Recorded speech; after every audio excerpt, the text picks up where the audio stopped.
पाठ 7। Albert Einstein. Albert Einstein. पाठ परिचय। Chapter introduction. मानव को ईश्वर से उपहार स्वरूप एक मस्तिष्क मिला है। मानव इस मस्तिष्क का कब, कैसे और कितना उपयोग करता है, यह उस पर निर्भर करता है। इस दिमाग का मानवता के हित में सार्थक उपयोग करने वाले लोग ही अल्बर्ट आइंस्टाइन की तरह अपने अपने क्षेत्र में महान बन जाते हैं। पाठ का उद्देश्य।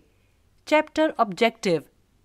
कौशल: वाचन श्रवण, पठन पाठन, मौखिक व लिखित प्रश्नोत्तर। पाठ से आगे चिंतन और मनन। व्याकरणिक: री तथा र के विभिन्न रूप। अनेक शब्दों के लिए एक शब्द। संयुक्ताक्षर। पुनरुक्त शब्द। पुरुषवाचक सर्वनाम। विषय संवर्धन गतिविधियां। जीवन कौशल। रचनात्मक कौशल, लेखन, परियोजना कार्य। शिक्षा: इस पाठ से हमें वैज्ञानिक बनने की प्रेरणा मिलती है। किसी को सारी उम्र विज्ञान में लगे रहने देना ही उसके लिए सबसे बढ़िया उपहार है। अगर मेरा बस चले तो मैं केवल उस देश में रहूं जहां राजनीतिक स्वाधीनता, सहनशीलता और कानून के समक्ष सभी नागरिकों की समानता का नियम हो। यह कथन उस वैज्ञानिक का है जिसने विज्ञान लोक में खलबली मचा दी थी और जिसके अणु संबंधी 31 पृष्ठ के लेख को 20वीं शताब्दी का सबसे महत्वपूर्ण दस्तावेज कहा जाता है। अपने आविष्कार से लोगों को चमत्कृत कर देने वाले ये वैज्ञानिक अल्बर्ट आइंस्टाइन थे।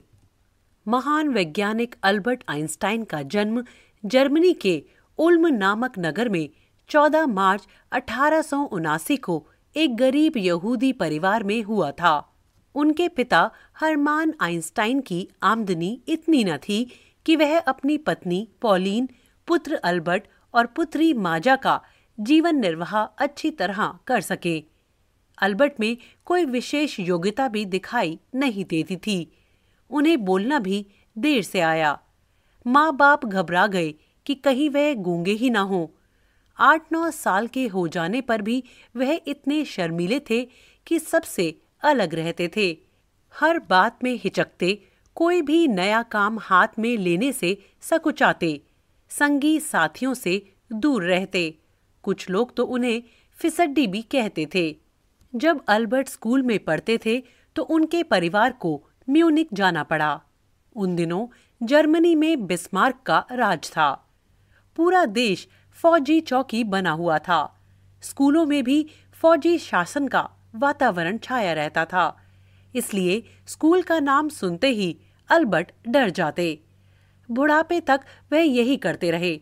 मेरी पाठशाला के शिक्षक फौजी हवलदारों जैसे थे। स्कूल में उनका मन न लगता, लेकिन घर पर उनके चाचा याकोव ने उनके मन में गणित के प्रति प्रेम जागृत कर दिया। टिमटिमाते सितारों को देखकर अल्बर्ट के हृदय में ब्रह्मांड को जानने की तीव्र आकांक्षा होती। सन 1894 में अल्बर्ट के माता-पिता इटली के मिलान नगर में जा बसे, पर उन्हें पढ़ने के लिए म्यूनिक ही छोड़ गए।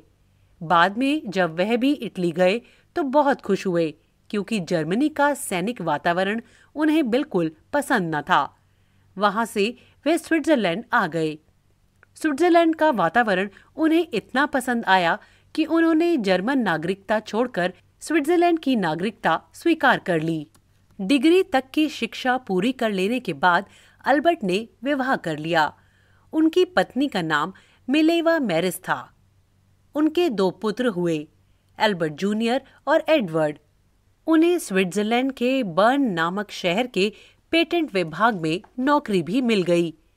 तकनीकी विशेषज्ञ का काम था, यानी पेटेंट के लिए जो आवेदन पत्र आते थे उन्हें जांचना। साथ ही साथ वह स्वतंत्र रूप से वैज्ञानिक अनुसंधान भी करते रहे। जब वह बर्न की गलियों में अपने नवजात पुत्र को गाड़ी में टहलाते, तब भी उनका मस्तिष्क सृष्टि के रहस्यों की उधेड़-बुन में लगा रहता। वह अपने आसपास के वातावरण को एकदम भूल जाते। कभी कभी रुककर वह अपनी डायरी में अपने मस्तिष्क में उठे विचारों को लिख लेते। वह किसी भी बात में अंधविश्वास नहीं करते थे। न्यूटन के भौतिक शास्त्र संबंधी सिद्धांत भी उनके लिए अंतिम सत्य न थे। इस प्रकार आइंस्टाइन के मस्तिष्क में अभूतपूर्व सिद्धांत जन्म लेने लगे। जादूगर की झोली की तरह आइंस्टाइन के मस्तिष्क से नवीन और आश्चर्यजनक वैज्ञानिक सत्य निकलकर सामने आने लगे। सन 1905 में जर्मनी के एक वैज्ञानिक पत्र में उनके कई लेख प्रकाशित हुए। किसी को यह अनुमान नहीं था कि ये लेख संसार के वैज्ञानिक इतिहास में अपूर्व क्रांति लाने वाले साबित होंगे और इनके लेखक को संसार के महानतम व्यक्तियों की श्रेणी में पहुंचा देंगे। धीरे धीरे कुछ प्रमुख वैज्ञानिकों का ध्यान इनकी ओर आकर्षित हुआ। फिर तो सभी देशों के वैज्ञानिक आइंस्टाइन के इन विचारों पर बहस करने लगे। 14 वर्ष बाद जब सूर्य ग्रहण ने उनके सिद्धांतों की जांच करने का अवसर दिया तो उनके नाम को 4 चांद लग गए। वैसे वह कई वर्ष पूर्व ही असीम ब्रह्मांड की अनेक रहस्यमय बातों पर प्रकाश डाल चुके थे। अब आइंस्टाइन अज्ञात वैज्ञानिक नहीं रह गए थे। उनके पास संसार के हर कोने से विश्वविद्यालयों में भाषण देने के लिए निमंत्रण पत्र आने लगे। सन 1906 में उन्होंने पेटेंट विभाग की नौकरी छोड़कर स्विट्जरलैंड में एक विश्वविद्यालय में अध्यापक का पद स्वीकार कर लिया। सन 1909 में वह भौतिकी के मूल सिद्धांतों के असाधारण आचार्य होकर ज्यूरिख गए। सन 1911 में वह प्राग में आचार्य नियुक्त हुए, पर सन 1912 में वह फिर ज्यूरिख लौट गए। सन 1914 में वह कैंसर संस्थान में निर्देशक बनकर बर्लिन गए। आइंस्टाइन केवल अपने युग के महान वैज्ञानिक ही नहीं थे, बल्कि सत्य के पुजारी, मानव के मूल अधिकारों के साहसी समर्थक और शांति के रक्षक भी थे। उन्होंने प्रथम विश्व युद्ध के प्रारंभ से ही युद्ध का विरोध किया।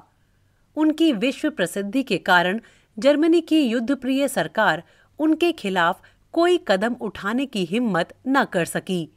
हालांकि वह उन्हें अपना सबसे बड़ा शत्रु समझती थी।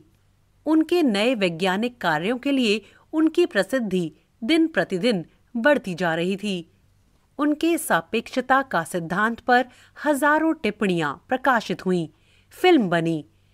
जॉर्ज बर्नार्ड शॉ ने उन्हें अपने संसार के गिने चुने महान व्यक्तियों में गिना और उनका दर्जा नेपोलियन जैसे शासकों से ऊपर बताया।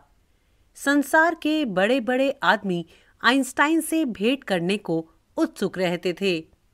आइंस्टाइन रविंद्रनाथ ठाकुर से मिलकर प्रसन्न हुए थे। सन 1921 में आइंस्टाइन को नोबेल पुरस्कार मिला। अमेरिका के प्रिंसटन शहर की इंस्टीट्यूट ऑफ एडवांस स्टडी उन्हें अपने यहाँ नियुक्त करने के लिए कोशिश कर रही थी। बहुत सोच विचार के बाद उन्होंने अमेरिका में रहना तय किया और उपयुक्त इंस्टीट्यूट में काम करने लगे। यहीं उन्होंने अपना घर बसा लिया। विद्यार्थियों को पढ़ाने के साथ साथ खाली समय में वह स्वतंत्र रूप से अनुसंधान भी करते थे। बाद में वह अमेरिका के नागरिक बन गए।